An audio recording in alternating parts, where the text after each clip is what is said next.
All right, how's everybody doing? All right, so you guys are my people who have signed up to do our organism and population ecology extra credit activity, and so we're going to be doing our build an organism group project. And so, couple of things that you should have right off the bat. So you should have my chapter 4 PowerPoint opened up. You should have the instruction sheet that says build an organism group project opened up, and you should have the textbook open up. And so it's going to be kind of a back and forth. I'm going to tell you to, read a section in the textbook, look at the PowerPoint slides, and then we'll focus on the activity.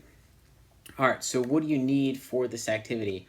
You need to have something you can type on, because I would like your answers to be typed. You need some art supplies, so a piece of paper and some crayons or some markers or some colored pencils. And you need to open up the website that I sent you a link to that had the dice rolling activity, or you need to have your own set of Dungeons and Dragons style dice. And so if you have the dice, you don't need all of them. You need a D20, which has the 20-sided dice. You need the D12, which has the 12 sides on it. And if you're using the dice roller, it says D100. But if you actually have dice, the one that's got 10, 20, 30, 40, 50, 60, 70, 80, 90, and 100 on it. If you don't have one of these, but you have a 10-sided dice, just, 0 through 10 is also acceptable.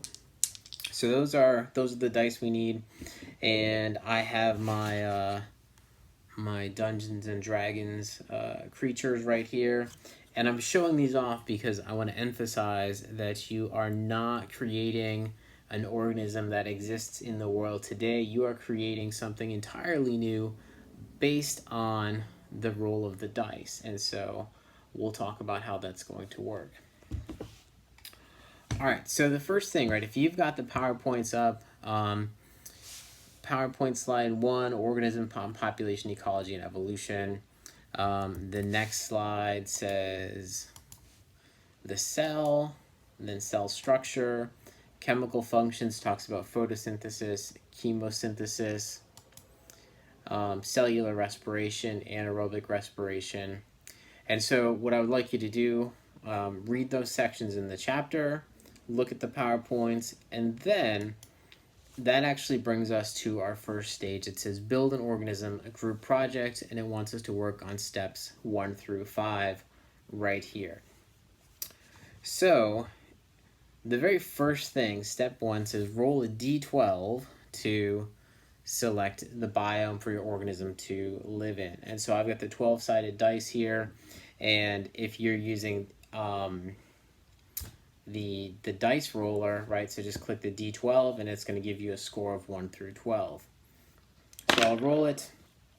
I got a 7, and so 7 is going to be the desert. And so on either this sheet, if you want to type directly on the instruction sheet, just clearly distinguish somewhere that you got a 7, or if you want to have just kind of a Word document and you write number 1 and then say 7 desert, and then you'll write whatever you actually got. So the first thing you'll do, type down 1, 7 desert, and then number 2 says look up and draw a chromatograph for your selected biome. So what is a chromatograph? All right, so, and if you actually want to find a chromatograph online and not draw it, that's totally fine. The one chapter in the textbook later on, when it talks about the different biomes, actually has chromatographs. So you could look at one of those. You could find one online.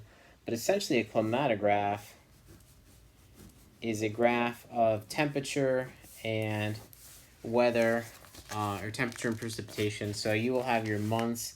So it'll say January, February, March, April, May, and so forth. So it'll list the months down here, and then it will have your temperature, and it will usually have a line for rainfall throughout the year, right? So obviously yours will look much better than this. I just drew this one right now, but actually, if you're drawing it, take the time, make it look neat, make it look right. So I've got my chromatograph, and what that's going to tell me is what the conditions are year round, right? So does it have a rainy season and a dry season? What is the temperature like? How much rain does it have, right? Well, I have a desert, and so obviously deserts usually typically pretty warm during the day, very cold at night. Um, Generally, what describes a desert, though, is very little rainfall.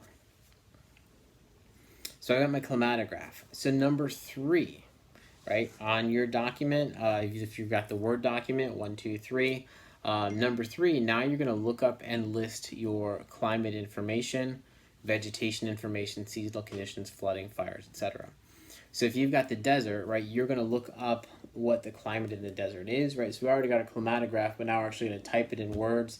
So tell me what the climate's like, describe what the vegetation is like, what's the seasonal conditions, flooding, fire, etc., right? So does your biome have seasonal conditions? So obviously, like, deserts don't have flooding, so you don't have to say that the desert has flooding. Or say, or fires. So those are just examples. So basically, you're just telling me about what it's like in the desert for number 3. So you're going to type that on your document that you turn in to me. Number 4, look up and list common characteristics of animals that commonly live in your selected biome. So now you're going to look up things that commonly live in the desert, right? What kind, or whatever biome you have. Mine was the desert. What kind of characteristics do they have? And so you're actually looking this up, but if I had to look stuff up that live in the desert, right, they would definitely be good at heat regulation, right? Because it gets hot at night, or hot during the day, and it's cold at night. So how do they deal with that? It is very sunny, right? The sun is pretty bright. The UV rays are intense. So how do they deal with that? So things like that. It's sandy, so the organisms are probably pretty good at moving around on sand. It's very dry, so the organisms that live in the desert, right, have to be good at finding and conserving water, right? So what kind of things are the animals that commonly live in your biome? What are they good at, right? What are the adaptations that they already have there? All right, so number 5, draw a background ecosystem for your organism to live in. Leave plenty of space to draw your organism. All right, so now on our drawing sheet that we're going to turn in, so I would recommend having just, like a plain white sheet of paper for this, and you're going to take a picture of this and insert this picture into your final document. And you're going to have your picture. But so for number 5, right, if you're typing this out for number 5, just type C drawing. And so if I am drawing in desert, and again, I expect yours to look much nicer than mine, right? I drew a desert here. This is a cactus, this is some sand at the bottom, and this is the sun up here. So this is my desert. Obviously, yours is going to look better than that. You take some time with it, you make it look nice. But I've got a big open spot right here, and that's going to be where I'm actually going to draw my organism. So we've got steps 1 through 5 done. Let's move on our PowerPoint. So if we move on to the next PowerPoint slide, it tells us to do steps 6 through 8. And if you're looking at my PowerPoint slide, I've got that thing that's half dinosaur, half horse. Again, that's to reiterate that when we're drawing an organism, we're creating a new organism, right? So like something totally weird that's going to be able to survive in this ecosystem. All right, so step number 6. So on your main sheet, right, you're going to type 6, and it says roll a d20 to determine your organism size and type. So I've got my 20-sided dice, or you're going to use the dice roller and you use the 20-sided or the d20 on the dice roller. So I roll it. I've got a 19. And so this says I have a medium carnivorous reptile. So on your main sheet for number 6, say that you got a 19, medium carnivorous reptile. So this is a reptile that eats meat. It's 10 to 50 pounds. So I now need to create a totally new reptile that's medium size, so 10 to 50 pounds, and eats meat, and is also good at surviving in the desert. So number 7, right? 7, again, you'll just type 7 and say C drawing, and that's going to go right here on our drawing, and we're actually going to draw this. So when we're drawing the organism, pay careful attention to the details you give your species and why you give them certain features. So 7 and 8 kind of go together. Number 8 says list specific adaptations that your species has and why they give your organism a survival and reproductive advantage in the environment. So I'm making this up as I go along here, but I've got this medium carnivorous reptile that I'm drawing here, and I'm drawing it here, and I will give you a preview of my artwork in a second.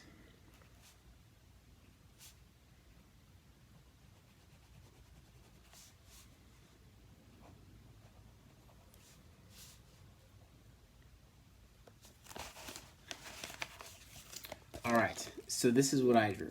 Obviously, yours is going to be better than this. But let's talk about the features that I gave my species, right? So it's a reptile here. And let's just say that it's not to scale because it's obviously much larger than this cactus that I drew. But it's 10 to 50 pounds, and it's carnivorous. And so it's got sharp teeth. But the adaptations that I gave it that's going to help it survive in the desert, right? It has this hump on its back for actually storing excess water. It's got this ridge over its eye, and this ridge actually helps it keep sunlight out of its eyes. It has claws for digging and claws that help it walk very quickly on the sand. And actually on the sand, it could actually run on 2 legs, and that actually helps it move across the sand faster. And then it actually has this forked tongue that's got a straw in the middle of it that can suck water out of a cactus. So it can stab a cactus with its tongue and suck water directly out of the cactus. So obviously this is totally made up, and you guys are making something up based on the roll of the dice.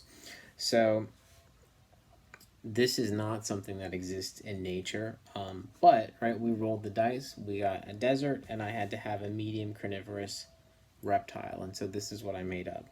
So again, I made this up as we're going along. So when you do this, take some time, think about it, right? Maybe your ecosystem was a temperate deciduous forest, right? So maybe you've got, kind of like the Northeast, and so you've got, fall and spring and summer, and maybe you had a vegetarian mammal, and so maybe it's something that looks more like a small vegetarian mammal. Maybe something that looks more like a mouse or a rat that has to hibernate in the winter.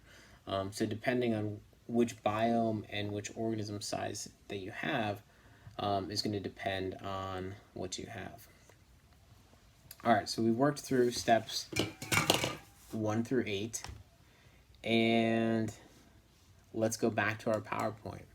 So now it talks about the growth and reproduction of organisms. So we've got our organism, and so how does it reproduce? And so we'll take a look at that. So the slide on sexual and asexual reproduction. So read this section in the textbook. All right, number 9, it says build an organism group project. So you step 9, list any specific strategies used by your organism to find a mate and reproduce. So how did your organism find a mate and reproduce? And so this guy here, when he finds a female that he's attracted to, he actually blows air through this straw in his tongue, and it makes a whistling sound, and that allows him to attract females, and if the females are interested, they will whistle back at him, and that's how they find mates. Again, made it up as I'm going along here. I don't need any pictures of your organisms reproducing. So anyways, that's going to be step number 9.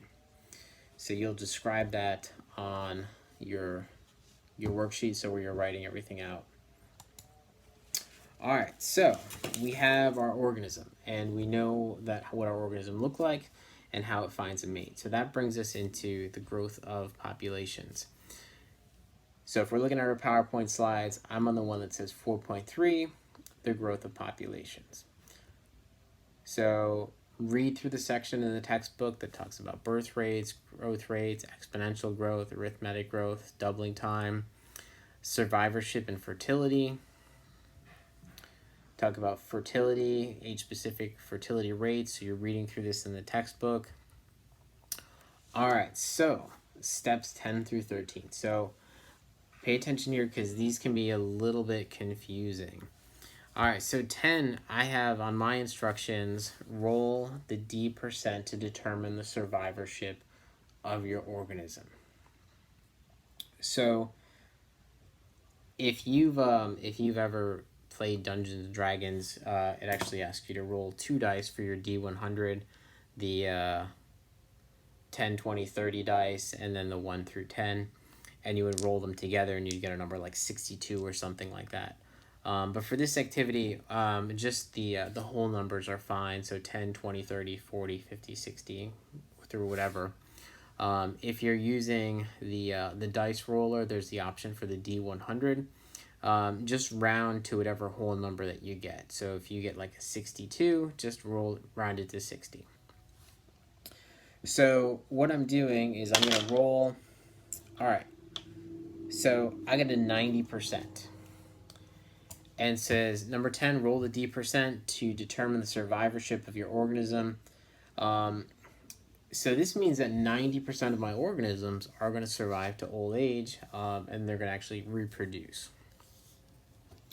So number 11 says, draw a survivability curve for your species. Which type of curve does this mostly closely resemble?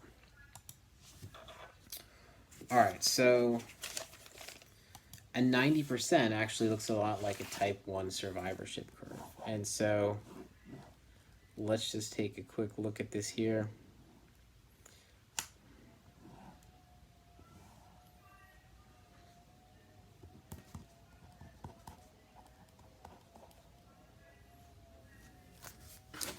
So if there's a better on slide 13 where it's got the survivorship curves, you've got the survivorship curves that look like this.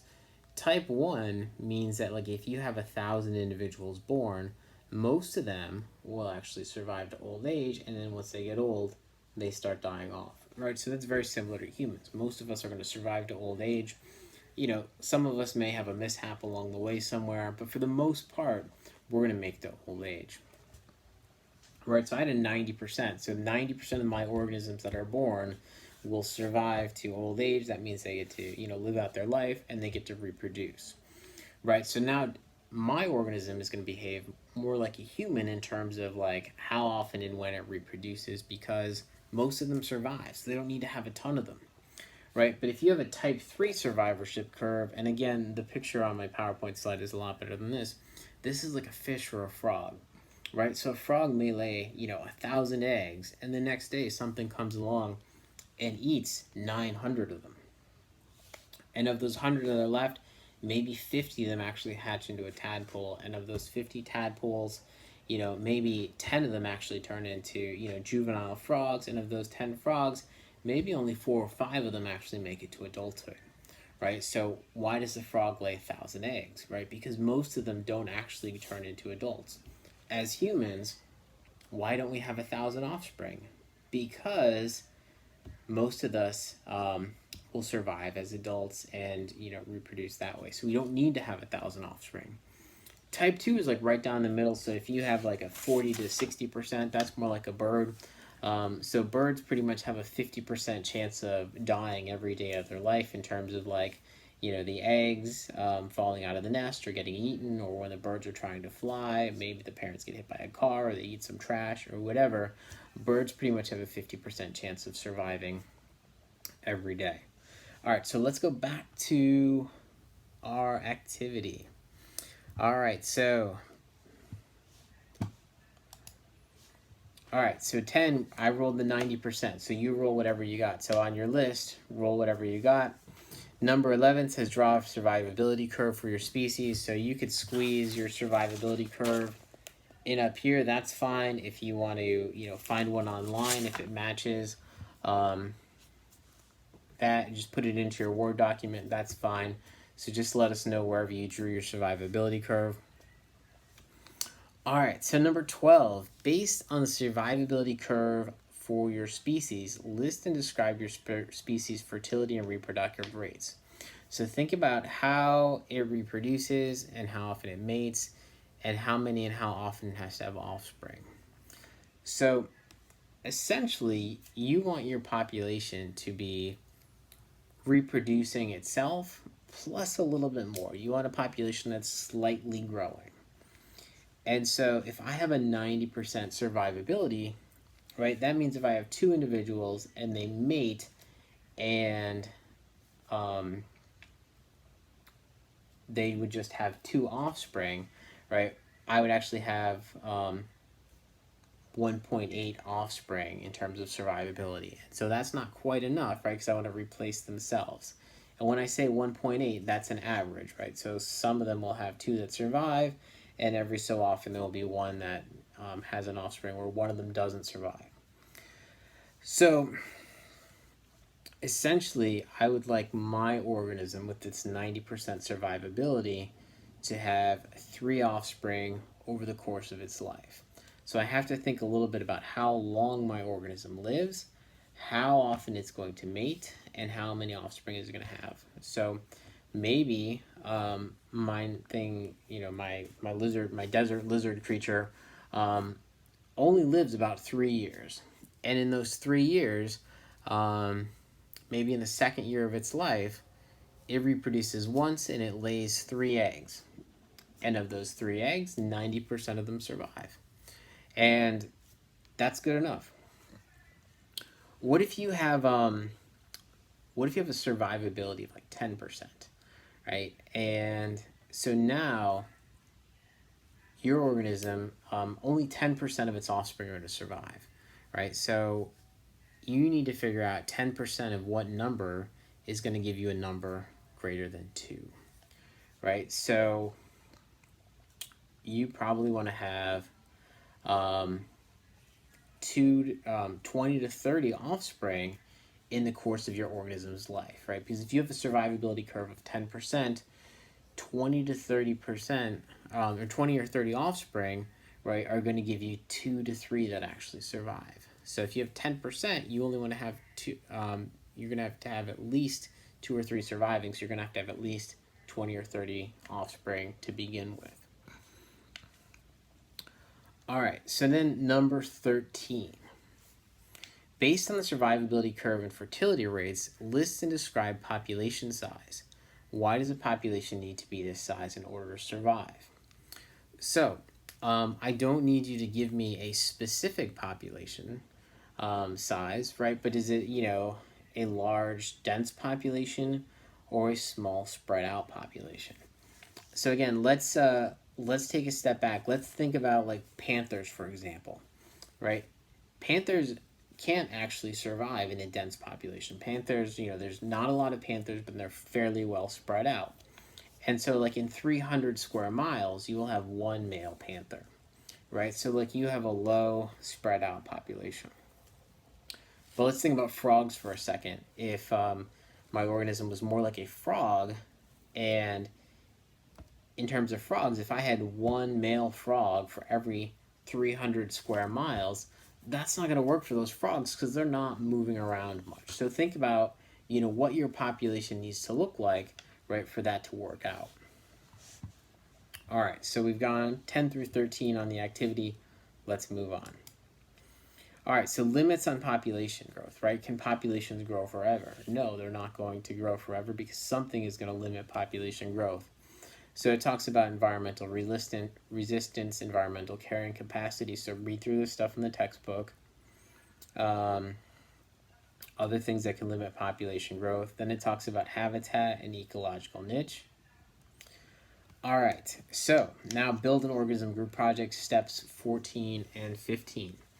Right, so 14, describe your organism's habitat and niche. Right, so it's habitat, like where specifically in the biome does it live, right? So I had the desert, right? Maybe my organism lives in burrows underneath the cactus, right? So I'm not saying it lives in the desert, like where specifically in the desert does it live?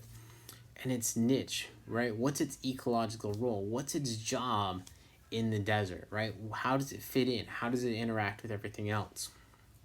But again, this is your organism, you're making that up, right? But if we look at some real world examples, right, like what's the ecological role of mangroves, right? Well, they stabilize the ground, they're habitat for all other species that live in the mangrove ecosystem. Um, if we look at the American alligator, right, what does it do in the environment besides like eat things, right? Well, one of the big things that gators do is they dig these gator holes, right, during times of drought that are essential for other organisms to survive in, because they'll dig this hole and it'll fill in with water, and fish and frogs will survive in there. Other organisms will drink the water out of those gator holes, right? So those are the things that it does to help it survive in the environment. All right. 15. List and describe any environmental resistance to population growth. Right? What is limiting your population from growing forever? Is it a lack of space? Is it a lack of food source? If you've got some kind of herbivore, there's probably a predator that limits its population growth.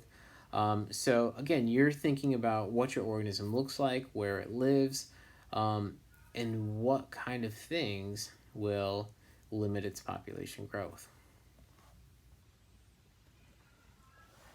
All right, so if we move on, right, to the PowerPoint slides, so now it goes into evolution and natural selection, right? So if we think about like how we have worked on this activity so far, and again, it's probably taking you a little while because you're pausing my video, you're reading, you're looking at the PowerPoints, you're going back and forth to your drawing what you're typing.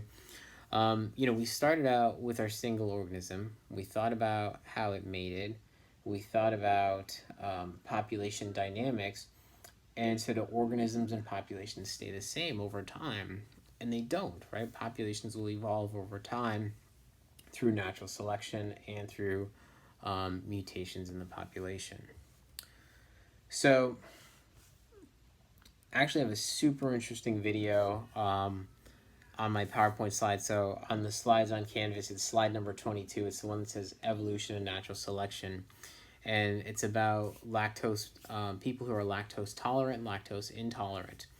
And so if you're lactose intolerant, which means you can't really tolerate dairy, so I'm lactose intolerant.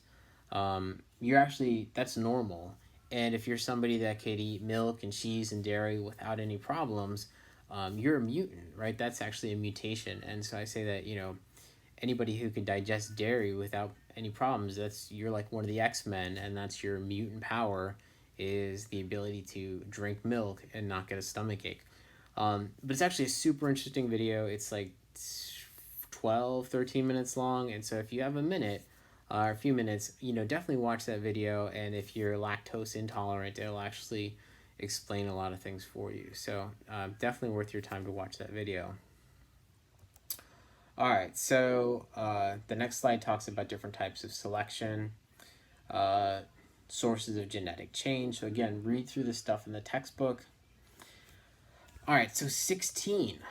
It says, describe what characteristics, traits, or behaviors initially drove natural selection in the population of your species.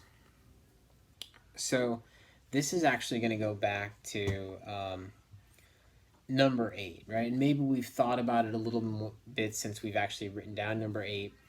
But these are the specific adaptations that your species has, and why they have some kind of survival and reproductive advantage in our environment. So what kind of things did I give my organism to survive in the desert?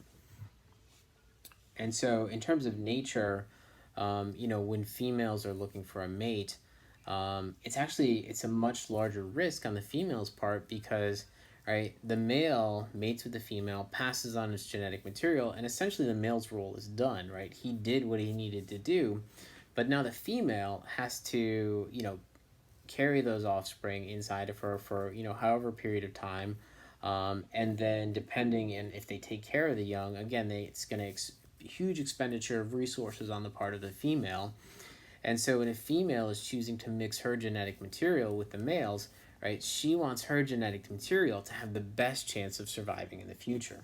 And so that means she would like her offspring to be as good at surviving as possible. And so when she's choosing a mate, she's going to look at the mate's options that say, this one is, really good at catching food, or this one's really good at swimming, or really good at escaping predators. And I would like my offspring to be really good at finding food, or really good at escaping predators. Because like who passes on the most genetic material? The best ones that are good at surviving, right? Whether that means it's good at hunting or also good at not eating or not getting eaten. So like if you think about bobcats and rabbits, right? So which rabbits pass on the most genetic material? The ones that don't get eaten, right? So they're the fastest ones, or they've got some camouflage pattern, or they've got some zigzag running pattern that they've adapted to. So those are going to be the ones that pass on the most genetic material. Which ones don't pass on genetic material? Right? The slow ones, the ones that aren't good at running, the ones that have like some weird fur color that stands out to the bobcats, and the bobcats just eat them easily. So think about the females in your population, and when they're looking for a mate, right? What are they looking for in a mate? And it's going to, again, relate to a lot of the things you wrote down for the answer to number 8. All right, so as things change over time, right? I've got another real interesting video here about the origins of humans, right? And it's talks about the evolution of humans, and the three big things were the ability to use tools, the ability to walk upright, and our larger brains. A slide on preventing inbreeding, and I've got, if you're looking, and I've got this wacky slide here about a liger. And so when I talk about this in class, what I'm talking about here is, what makes a group of individuals a species? And the ability is to be able to mate with one another and pass on genetic material in the form of a fertile offspring. And so what that means is, people will say like, well, what about like a horse and a donkey? They can mate, they can have an offspring, but their offspring is a mule, and the mule is sterile. So a mule is actually a hybrid creature, just like a liger, right? A lion and a tiger can mate, and they will produce an offspring called a liger. And again, the liger is a sterile organism, and it's a hybrid, right? It's actually not its own species. And so what had happened is the horse and the donkey, or the tiger and the lion, they had a common ancestor not too long ago, but they were separated, and different mutations occurred in different populations. And when those populations were separated long enough, different mutations occurred in them, and then they were brought back together, and they could still physically mate, and their DNA could come together, but they're no longer coming together and producing a fertile offspring, and that's actually what's making it its own species. All right, and then I've got a slide that says, myths about evolution. This should actually be some truths about evolution, where it talks about fitness being reproductive success, not strength. So when you say survival of the fittest, it's not actually the most physically fit, right? It's essentially survival of the most efficient, right? Which ones are surviving in nature without expending the most resources. So it's not always the biggest and strongest. It also can be different survival strategies. Organisms did not develop traits out of need or want, right? So it'd be really cool if all my kids had wings and they could fly around, and it'd be great for carbon emissions, but I cannot wish that my children would have wings. And there's no grand plan of nature for perfect adaptations. And so when I talk about this in class, right, there's a lot of really weird examples of how animals turned out in terms of evolution. And so like the one example I was talking about is the female hyena here. And the female hyena has a structure called a pseudopenis. And so if you're looking at my PowerPoint slides, I'm on slide 29. So the female hyena has this structure, and it looks like a male hyena's penis, but it's actually used as the female birth canal. And to give you an idea of this, how the structure works, when it has a pup, it's essentially like passing a soda can through your urethra. And it's weird because the pup doesn't really fit through there, and oftentimes the pup will get stuck, and the female will have to drag this structure on the ground and tear it open to get the pup out. And the problem, though, is that sometimes the pup dies, sometimes the mother dies, and sometimes both of them die. but they reproduce enough, and their population dynamics actually, work out well enough, even though there's this really weird example of, an evolutionary structure. All right, so if you're following along, we are on slide 27, the hierarchy of life. This section of the chapter goes about taxonomy and like how to name species and things like that. So as you're going through the PowerPoints, read about that. And then we are coming up on the end. All right, so we're on slide 33, where we have to think about random mutations for our species. And so what we're going to do now is you're going to take the D20 and the D12, and you're going to add those numbers together, and you're going to roll the dice 6 times. And so if you're using the dice roller, just roll the D, the D12 and the D20 and add those numbers together. But so for example, I'm going to roll the D12 and the D20, and I got 5 and 10, so 5 plus 10, and that's going to give me a 15. And so in total, you're going to do that 6 times. So I got an 8 and a 3. That's an 11. 13 and 7 is 20. 8 and 15 is 23. 12 and 5 is 17. And I got a 10 and 12 is 22. All right, so I've got my 6 numbers, and so those are going to be my my random mutations there. And so if we look at the instructions for 17, it says roll a D20 and a D12 6 times to choose random mutations. Choose the 3 mutations that are most likely to already exist in the population of your species. Do not choose the best or most desired mutations. All right, so the thing to remember with mutations is that a mutation already exists in a population. And then what makes that mutation persist is it provides some kind of survival and reproductive advantage. And so mutations, can arise, based on genetic defects, exposure to like UV radiation, exposure to pollution. A variety of things can cause mutations, and mutations are totally random. And most mutations don't do anything. Some of them can be deadly, and other ones rarely provide some kind of survival and reproductive advantage. And so what I mean by survival and reproductive advantage is that if you're better at surviving, you're better at reproducing, and if you're better at reproducing, that mutation is more likely to get passed on to future generations and eventually become fixed in the population. And so over time, these mutations become fixed in the population to the point where like almost everybody in the population has it, and then your population has slowly evolved just a little bit. And that happens again and again and again with a variety of mutations, causing species to change over time. All right, so when I'm going to pick 3 random mutations, I've got 6 numbers, and I'm going to pick the 3 that are most likely to exist in the population of my species. So at 15 was increased smell, so that's a maybe. 11 is increased vision.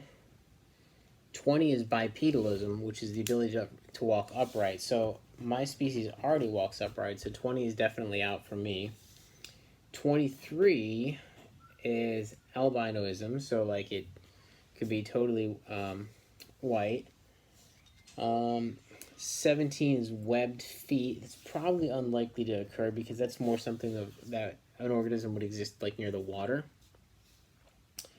And 22 is a longer tail. All right, so I'll go with 11, 23, and 22. All right, so now that I've got my 3 random mutations on your list, when you're typing everything up, say, which 3 you went with. And then what you need to do is you need to Think about how these mutations will help, hinder, or have no effect on your organism's ability to survive in its habitat. Which of these mutations have a higher likelihood of being passed on to future generations, and why? All right, so if I looked at number 11, increased vision, right? So my organism lives in the desert, and its ability to see plants or animals or food sources are definitely going to help it out in terms of surviving. And if you're finding more food, you're being healthier, and you've got a better chance of living, and you've got a better chance of reproducing and passing that on. So I would say it would provide an advantage, and it would be likely to be passed on. 23 was albinoism, and so that's where you have an organism that typically lacks pigment. I would say that that's probably not going to provide any kind of survival advantage in the desert, because my organism, I didn't color it, but I would imagine it's probably like a sand or a brown color, so it blends in. But now if it's bright white, it may stand out, and so prey is going to have a better chance of escaping from it because they're going to notice it. The other thing that, light skin tone may actually be have issues like, with exposure to sunlight. And so that's probably not going to get passed on. And so like albinoism in nature is, these organisms are pretty rare because they're the first ones to get, like hunted, and they have a hard time finding prey because they don't blend in with their environment. And so that one's unlikely to help the species out. And then 22 was a longer tail. I would say, it may have no effect. It may hinder the species, right? Because my species walks upright, so it may actually throw its balance off. So I would say that has no effect, or it may hinder. So when you think about these mutations, the other thing to think about is that, like I have a whole population, and every individual in my population does now not have better vision, albinoism, and a longer tail. Right? So I may have 10,000 individuals, and one or two of them has increased vision, one or two of them has albinoism, and one or two of them has a longer tail. Right? So it's not like every species has this, and this. Right? These mutations are totally random, and they occur in a very, very small percentage of the population. And you're determining whether those mutations will, persist or kind of, be in the background of your population. All right, so if we move on, the other thing, when an organism changes, another thing that can also change is the environmental change. And so we're on slide 34 here. And so now I ask you to roll a d12 to select some kind of environmental change. So that was our 12-sided dice. Put them over here. So we're going to roll our d12, and I got a 10, and decreased pH of water in the environment. And so if I said the environmental change you select by rolling is highly unlikely to occur in your biome, you may roll one additional time. All right, so I've got the desert, and I've got one that is impacted the water. And so there's not really going to be a lot of water in the desert, so that's unlikely. And even if the pH was lowered, I don't think it would have too much of an impact. So I'm going to roll one more time on mine. All right, so I got a 9 this time. It says loss of primary food source. All right, so my organism is a carnivore, and I haven't thought a whole lot about what it eats, but I would imagine, if we go back in time, my organism was a medium carnivorous reptile. So it only eats meat, so it doesn't eat any plants. And it's, 10 to 50 pounds, so like essentially small dog size. And so, it's going to need a sustainable source of food of like organisms that are, rodent sized to, like rabbit sized, I would imagine that it's eating. And in the desert, a lot of things are few and far between. So I would say that, this loss of a primary food source may spell disaster for my species. So 20, how will this environmental change alter the environment your organism lives in? Okay, so it's, loss of a primary food source. if I'm considering other aspects and other species in the ecosystem, the food source is probably going to be some kind of an herbivore. It may actually benefit. You may have more plant growth if the herbivore is eating the plants. But again, I would imagine in the desert, those plants are few and far between. But if you got like another one that said, say saltwater intrusion, and you're a carnivore, and you're like, oh well, that's really only going to affect the plants. If that saltwater intrusion came in and it killed off the plants, and that killed off the things that eat those plants, then your carnivore would suffer because of that. So again, think about all aspects of the ecosystem when you write out your answer to 20. All right, number 21. Will my species be able to survive in the new environmental conditions? Why or why not? I'm saying mine will probably not survive in the new environmental conditions.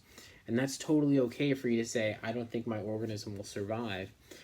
Because in nature, when you have environmental changes, extinction is far more common, and evolution is really the exception to the rule. So like when you've got an environmental change, right, it happens on our planet, we'll have mass extinctions.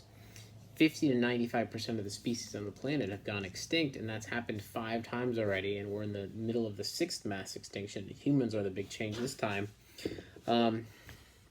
But when you have a massive environmental change, it's far more common for things to go extinct than things to quickly adapt and evolve into something else. So extinction is far more common. And so if you say my species isn't going to be able to survive, you're not wrong. You didn't lose. You don't do nothing's wrong with that. That's actually pretty common.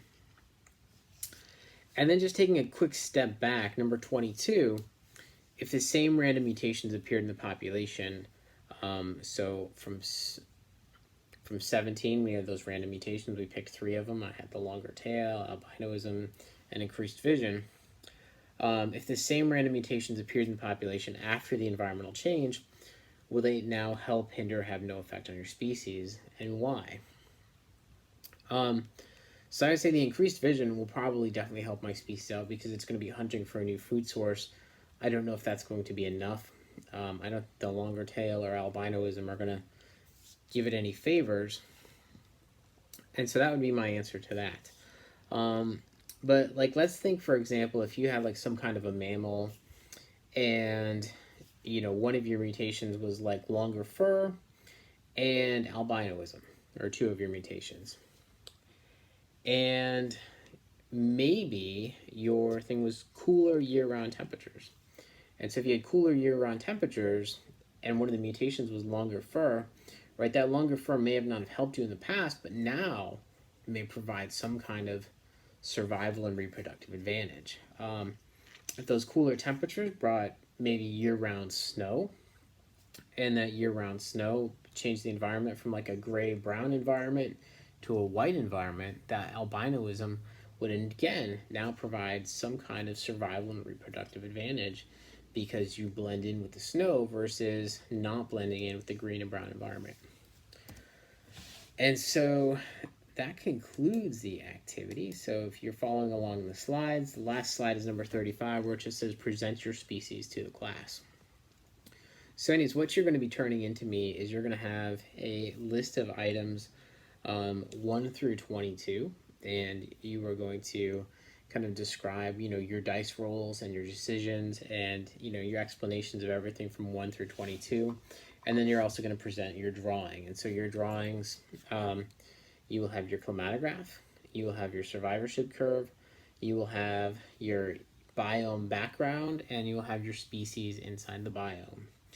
And if you guys have any questions on this, let me know. And I know it's kind of a long video, but I kind of expect you to be watching the video, hitting pause, doing a couple of steps, and then coming back to the video. So thanks for watching this video, and thanks for trying this activity.